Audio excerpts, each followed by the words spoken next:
Hoje nós vamos tratar do assunto conceitos para estruturar.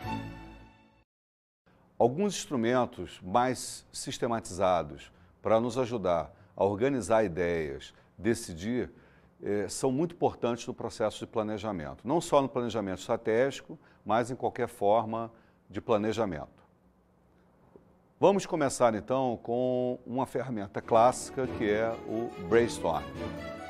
O brainstorm é um instrumento simples, praticamente todos nós já conhecemos ou já utilizamos, mesmo sem saber o nome. E, classicamente, o brainstorm tem três grandes momentos. O primeiro momento é aquele onde as ideias devem florescer.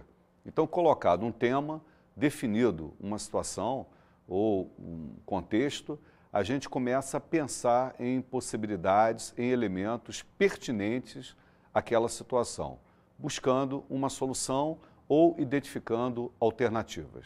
A segunda fase do brainstorming é a compreensão dos fatos gerados, é o agrupamento em fatores similares, porque às vezes aparecem 20, 30, 40 ideias e muitas delas são muito próximas ou têm afinidade. Então a segunda fase é realizar o agrupamento. A terceira fase é tomar decisões. A terceira fase do brainstorming é quando nós escolhemos as informações que são mais relevantes e com essas informações nós geramos o resultado final. Vamos dizer assim, o produto final do brainstorming é o processo de escolha. Então, quando nós chegamos na fase 3, nós já temos desde o processo criativo, o processo de agrupamento, até o processo de julgamento e avaliação. É na fase 3 que nós excluímos eventualmente uma ideia. Jamais isso deve ser feito nas fases anteriores, senão você perde a riqueza e o potencial que o brainstorming nos oferece. Mas há outras alternativas, que nós normalmente chamamos de variações do brainstorming. Quais são essas alternativas? O brainwriting, por exemplo. O que é o brainwriting? É um brainstorm feito em forma escrita. Algumas vezes é muito difícil você realizar um brainstorm com a presença de certas pessoas, ou porque elas têm uma postura muito autoritária, inibem as outras, ou têm uma participação, vamos dizer, excessiva, e você não consegue extrair todo o potencial do processo de brainstorming. Então, o que nós podemos fazer? Por exemplo, colocar 5, 6, 7 pessoas numa estrutura tipo um círculo, distribuídos em torno de uma região. Você dá uma folha para cada uma, coloca claramente a ideia a ser discutida e cada um vai ter 1 minuto para escrever sem parar. A ideia é que você pegue uma caneta, um lápis e escreva continuamente o que vier à sua cabeça a respeito do que foi definido como tema. Após esse 1 minuto, o facilitador, a facilitadora interrompe o processo, todos passam, por exemplo, a folha para quem está à esquerda e você tem 15 segundos para a leitura, sem poder escrever nada, apenas lendo. Dado 15 segundos, de novo, todos devem continuar a escrever nessa nova folha que veio do colega ao lado durante 1 minuto. Encerrado esse 1 minuto, você passa a folha. Agora, como você tem 2 blocos de textos, digamos 2 parágrafos, você vai ter 2 vezes 15 segundos. Então, 30 segundos só para a leitura. Acabado o tempo, mais 1 minuto.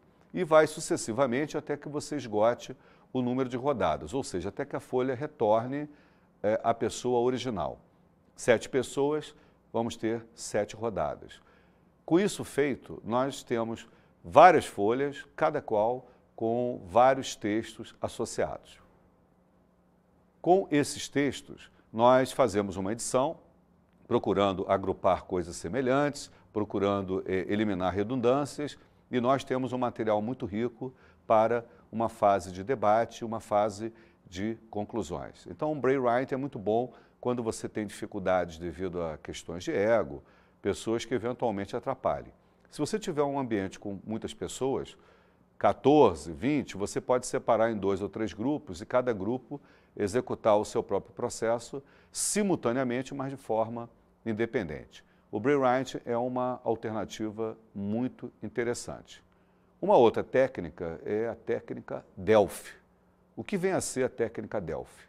Você coloca um problema a ser resolvido, mas esse problema basicamente é um problema para especialistas. Isso acontece algumas vezes, você já deve ter tido experiências desse tipo, onde, apesar da vontade de participação de todos, o tema ele é muito específico.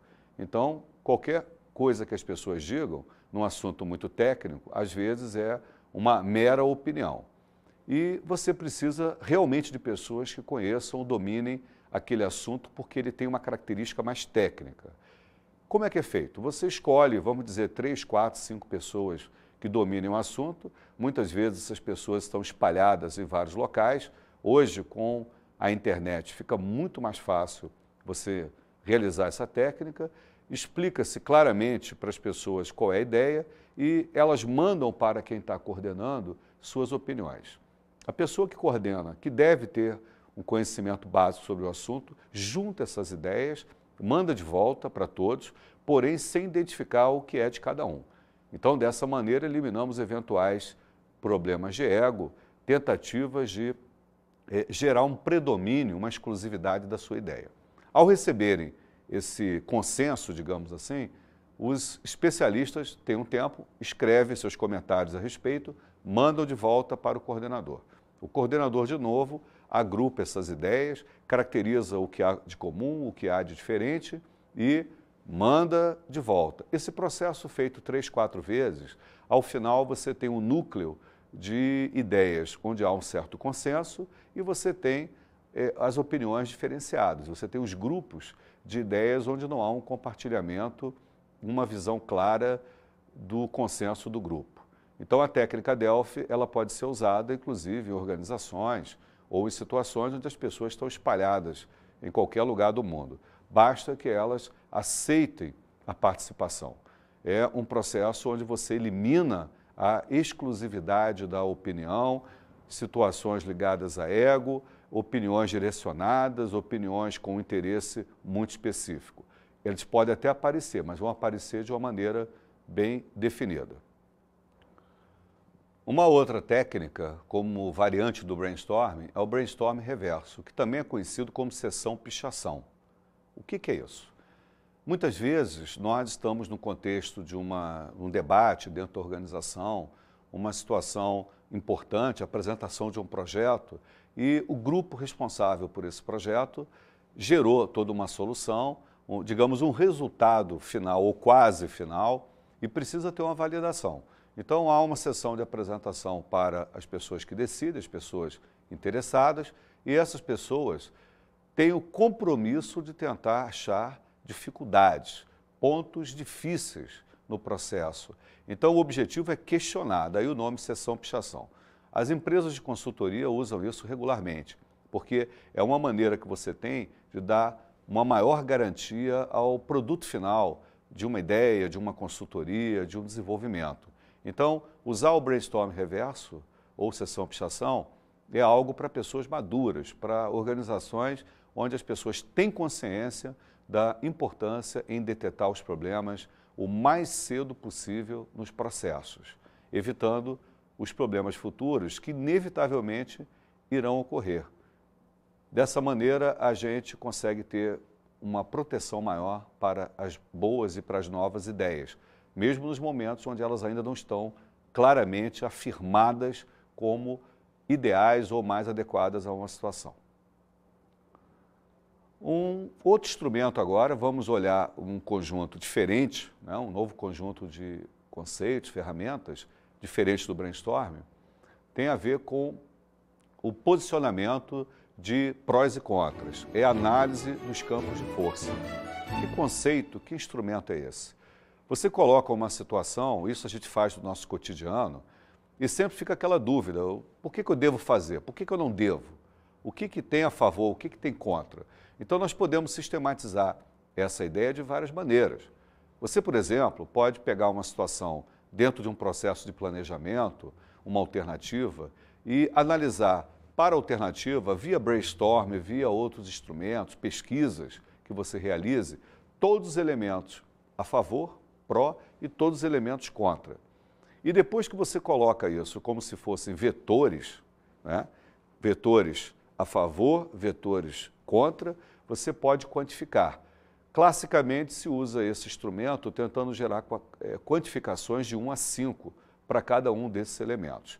E ao final, você pode imaginar que uma soma maior de um lado do que do outro, claro que essa soma não pode ser maior tipo 42 a 37, porque estariam muito próximas, já que o instrumento não dá essa precisão.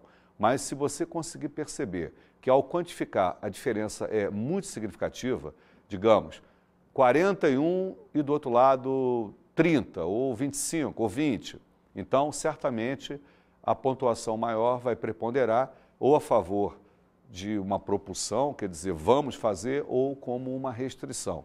Não vamos fazer, não é a melhor alternativa.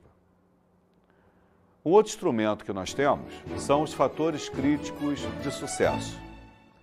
O que são os fatores críticos de sucesso ou fatores-chave de sucesso, como alguns também denominam?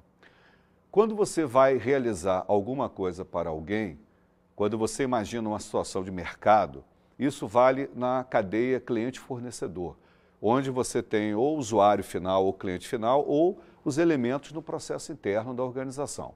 É muito importante você saber o que seu cliente realmente deseja, quais são os fatores que, pela ótica do seu cliente, têm relevância. Então, a primeira fase é através de pesquisas, brainstorm, qualquer processo, você identificar quais são esses fatores. Mas é muito importante ficar atento que não adianta colocar 8, 10, 15, 20 fatores, porque são os fatores críticos, ou seja, os mais importantes. Então, dessa forma, você, ao gerar uma síntese dos principais fatores, isso não é um processo muito trivial, às vezes leva um certo tempo, você pode pontuar esses fatores, dando peso a eles, de tal forma que a soma desses pesos chegue a 100. É como se você estivesse tentando distribuir 100% da importância pela ótica do cliente, naqueles fatores principais, entre os vários quesitos. Então, às vezes, há fatores que têm um peso de 30%, outros de 5%, 10%. Então, nós temos uma percepção relativa da importância. Isso é fato.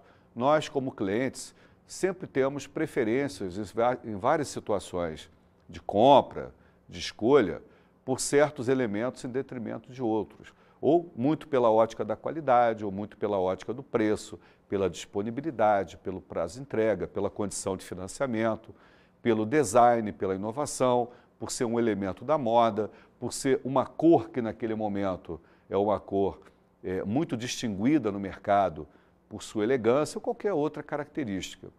Então, os fatores críticos de sucesso nos orientam dentro de um processo de pensamento, de avaliação, para nós chegarmos a resultados melhores. A partir dos fatores críticos de sucesso, podemos fazer muita coisa. Por exemplo, nós podemos pegar essa matriz básica, essa tabela básica, e usá-la como referência para comparar concorrentes. Por exemplo, podemos usá-la, se você gerou essa tabela, pela ótica dos interesses ou características relevantes para eu escolher fornecedores, eu posso olhar alternativas de fornecedores para certas situações minhas, necessárias à minha empresa, e comparar todas essas alternativas pela mesma base referencial de critérios. Então, eu posso pontuar cada item de 0 a 10, eu olho para o fornecedor, para a alternativa A, por exemplo, e dou uma nota de 0 a 10 no fator 1. Multiplico pelo peso correspondente. Exemplo, se de 0 a 10 eu acho que aquela situação, aquele evento, aquela alternativa merece nota 8, e um fator que pesa 30%, então 8 vezes 0,3, 2,4. E vou fazendo assim sucessivamente, gerando o resultado de uma média ponderada. O resultado final dessa média ponderada pode dar, por exemplo, 7,6. Faço isso para outra alternativa, digamos, 8,9. Então, eu tenho uma forma de quantificação a partir de um critério referencial mais objetivo. Eu reduzo a subjetividade e a tendência nossa de ter uma percepção única, uma percepção sistêmica de uma situação. Eu vou por critérios objetivos e dou um peso conforme um consenso prévio. Esse instrumento é um instrumento muito interessante e vale a pena você ter o conhecimento dele, porque isso pode melhorar a qualidade do seu processo de planejamento estratégico. Agora é o nosso momento do planejamento de A a Z, o nosso quadro de planejamento de A a Z. Fique atento, pense a respeito e reflita sobre o assunto.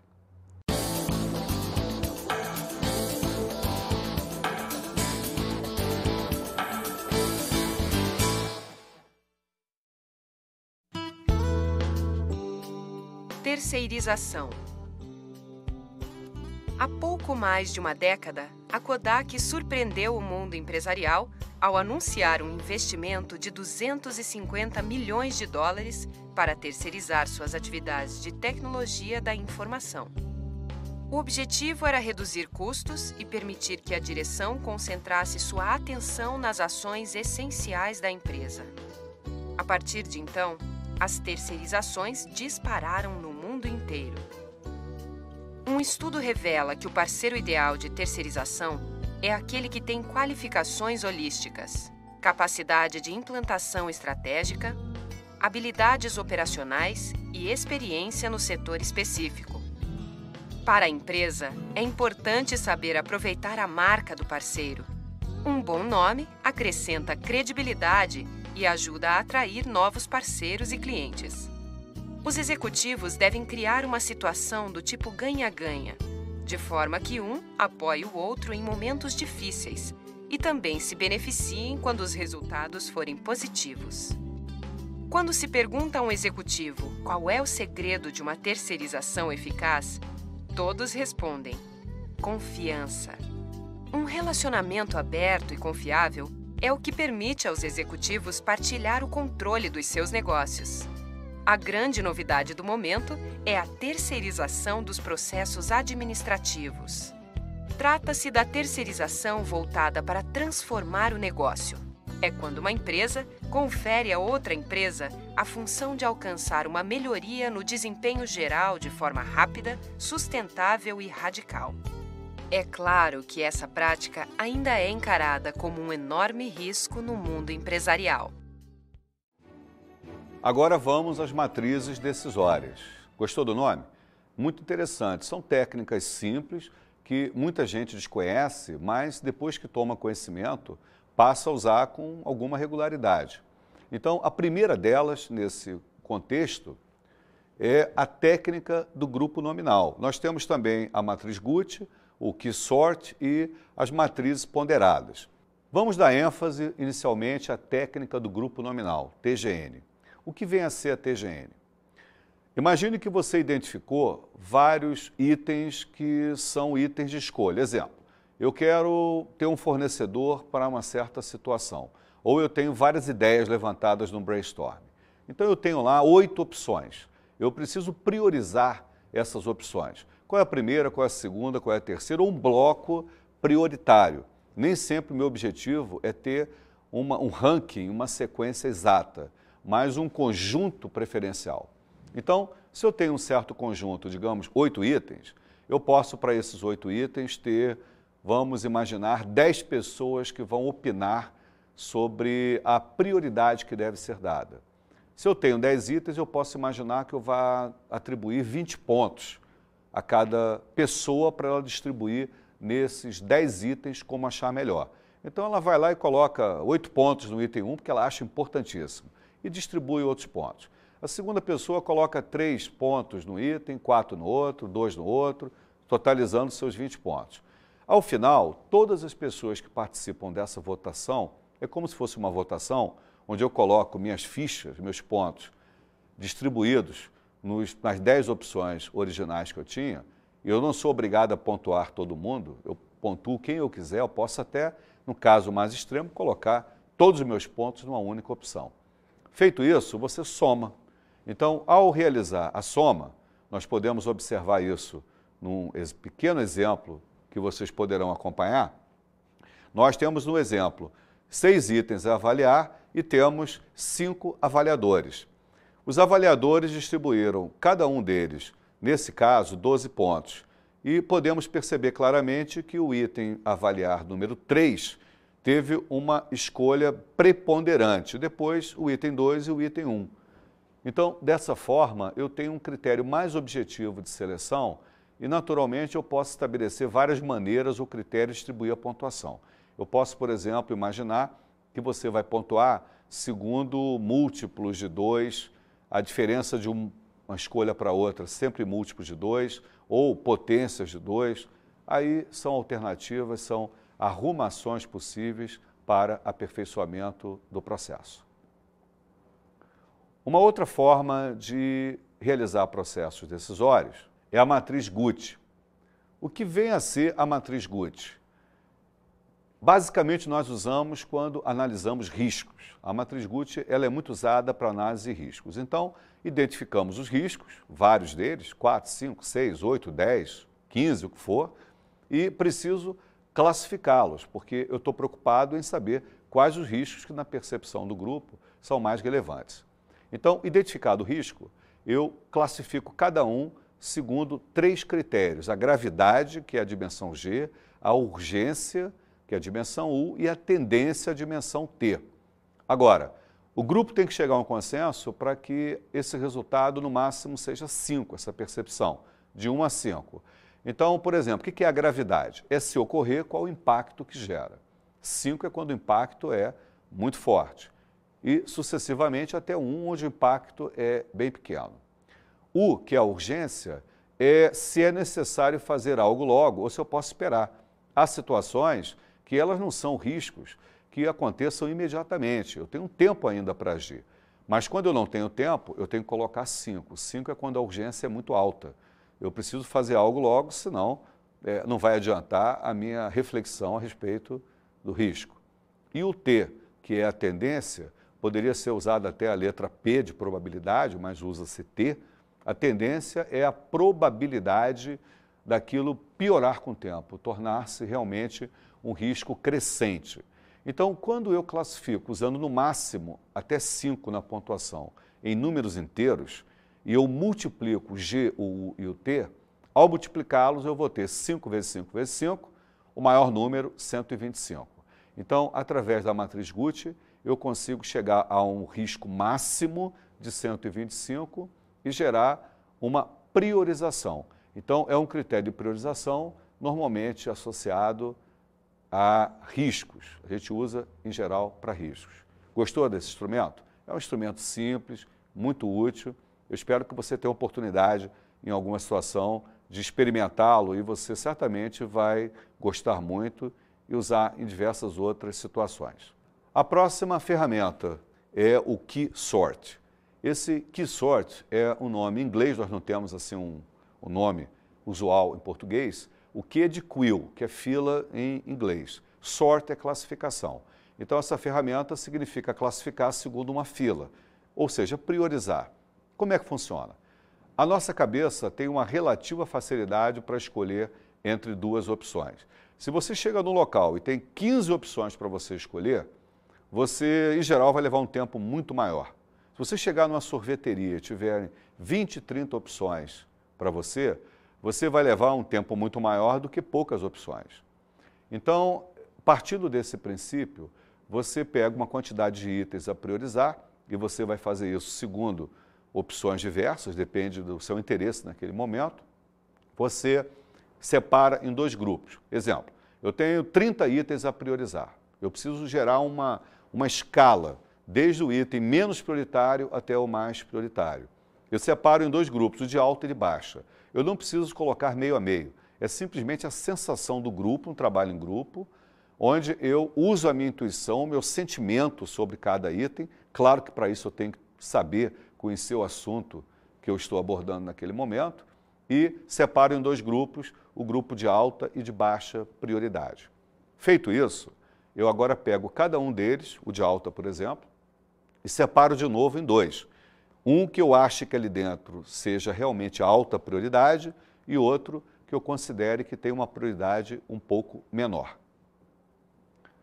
Então, dessa forma, eu tenho alta prioridade dentro do de alta e eu tenho o média nos grupos do de alta originais, onde eu percebi que a prioridade é um pouquinho menor. Repito o procedimento para o de baixa prioridade, que eu tinha separado no primeiro momento, alta e baixa, e, de novo, coloco quem de fato eu acho que é baixa e quem poderia ser um pouquinho mais alta. Em síntese, nós ficamos agora com 3 grupos: alta, média e baixa prioridades.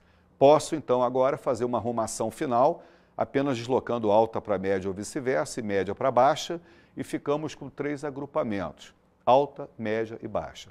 Essa é a ferramenta conhecida como KeySort. É muito interessante, simples, intuitiva, e muitas vezes nós usamos esse instrumento num primeiro momento para ter uma ideia de arrumação ou fazer um filtro nas diversas opções. Nós vimos a situação da matriz ponderada, agorinha, nos fatores críticos de sucesso, e queria então reforçar como ferramenta decisória essa ferramenta. Esta é a matriz ponderada. Nós já vimos esse instrumento quando mencionamos fatores críticos de sucesso. Queríamos reforçar esse instrumento como um instrumento tecnicamente talvez mais confiável, porque a forma de você gerar o KeySort, por exemplo, é uma forma mais intuitiva, é uma forma de sensação. É um instrumento bom quando você conhece muito bem o que você está avaliando e, de alguma maneira, você forma uma opinião que, vamos dizer assim, é mais confiável. Mas essa forma de matriz tem uma vantagem, que é você ser mais objetivo nos critérios e você focar a análise item por item, evitando a contaminação de uma preferência sua intensa apenas no item para um contexto muito maior, que é a valoração que você tem nos atributos diversos. Então, dessa forma, a matriz decisória é um dos instrumentos também muito utilizados, um pouquinho mais analítico, um instrumento para uso mais cauteloso, com mais calma, mas que dá um resultado muito bom. Vamos agora à análise SWOT. Análise SWOT. Pontos fortes e fracos, oportunidades e ameaças. A sigla SWOT vem desses termos que nós acabamos de citar em português, na língua inglesa. É uma ferramenta clássica, praticamente é impossível alguém ter estudado estratégia ou planejamento sem conhecer essa sigla. Se a pessoa desconhece, pode ter certeza que deve ser questionado o tipo de formação que ela teve. Então, é o instrumento mais clássico, é aquilo que está na boca de todo mundo que lida com o planejamento. Então, eu vou dar bastante ênfase a essa ferramenta e queria chamar a atenção de alguns aspectos. Por exemplo, pontos fortes e fracos. Tem a ver apenas com a análise interna. Você é forte ou fraco em relação ao ambiente. Então, isso é uma característica sua, porque para um certo contexto de ambiente, você pode ser forte, mas um concorrente seu pode ser fraco ali. Então, quando nós falamos em pontos fortes e fracos, estamos exclusivamente lidando com os aspectos da sua própria organização. São seus, são abordagens específicas que você deve lidar no seu contexto. Os pontos fortes e fracos muitas vezes são confundidos com as oportunidades e ameaças, que representam a outra dimensão. Oportunidades e ameaças têm a ver com o aspecto externo. São situações que eu observo do meu ambiente e, a partir dessas observações, eu tenho como imaginar movimentos estratégicos, ações, táticas mais pertinentes, onde eu consiga gerar resultados. Como é que a gente pode perceber melhor o que são pontos fortes e fracos, oportunidades e ameaças? Muito simples.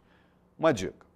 Você pode, por exemplo, imaginar, para você identificar oportunidade ou ameaça, se a sua empresa deixar de existir, se mantém o item que você imaginou que é oportunidade ou ameaça. Se esse item continuar a existir, é porque, de fato, é uma oportunidade ou ameaça.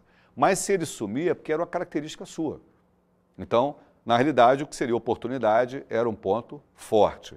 Então, esse é o critério mais simples que nós temos para fazer uma interpretação.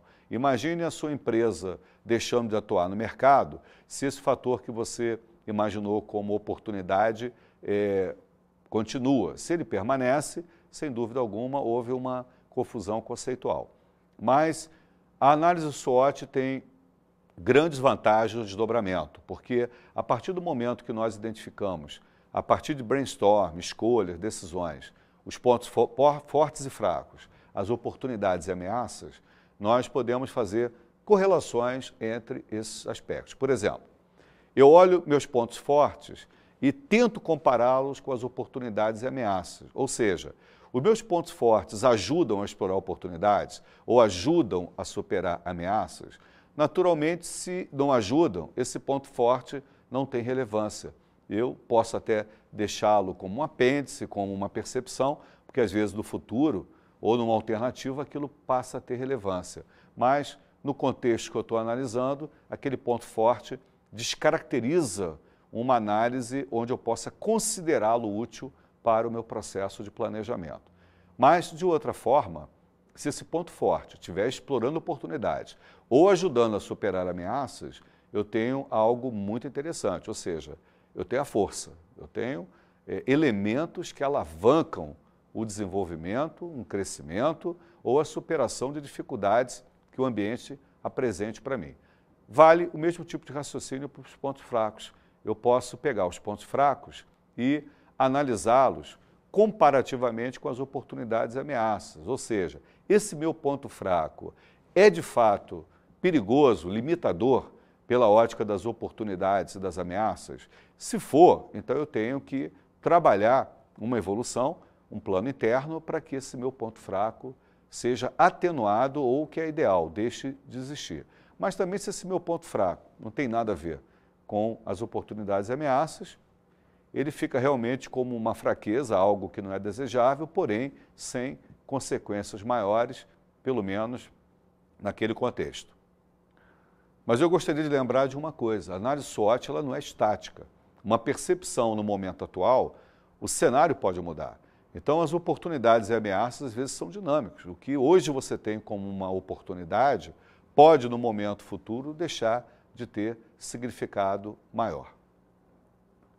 Então com isso a gente abordou a análise SWOT, que é um instrumento muito utilizado pelas pessoas de planejamento, é uma ferramenta clássica de planejamento estratégico e se você souber usá-la não apenas como uma tabela, uma mera condensação ou convergência de informações, mas como algo que vai te ajudar a pensar, vai te ajudar a gerar consensos com o grupo, ótimo.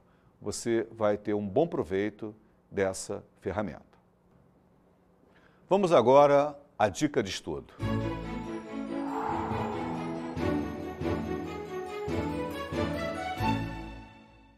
A dica de hoje, eu acho que ela dá até para imaginar qual é, né? Se você pensou em análise SWOT, pensou certo. Pense no seu ambiente de negócios e tente caracterizar os aspectos da análise SWOT. Analise, coloque os pontos fortes e fracos, oportunidades e ameaças. Para isso você pode se utilizar dos fatores críticos de sucesso pela ótica do mercado. Estabeleça essa matriz e pense na forma como as características da análise interna, pontos fortes e fracos, se relacionam com as características externas, as oportunidades e ameaças. Bons estudos para você!